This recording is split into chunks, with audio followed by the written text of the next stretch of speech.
அனைவருக்கும் வணக்கம். என் பெயர் எஸ். காவியஸ்ரீ. என் பெயர் கீதா.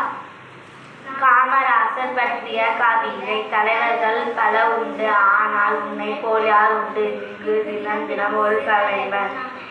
ஆனால் உன்னை போல் யார் உண்டு? இங்கு தினம் தினம் ஒரு தலைவன். நீயே எங்கள் முதல்வன், உன் சேவை பல கண்டு இன்றும் நீயே எங்கள் நினைவில் உண்டு. நீ கட்டிய பள்ளி மற்றும் மனைகள் இன்றும் உண்டு, உன் சேவை பல கண்டு இன்று நாங்கள் வியந்து உண்டு. இன்றும்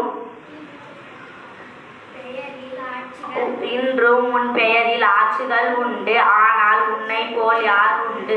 எங்களின் தலைவன் நீ, பலரின் பசி போக்கிய கடவுளும் நீ. ஜூலை 15 உன் பிறந்த நாள், கல்வி கண் திறந்த நாள். இனிய பிறந்த நாள் வாழ்த்துக்கள் காமராஜர். நன்றி.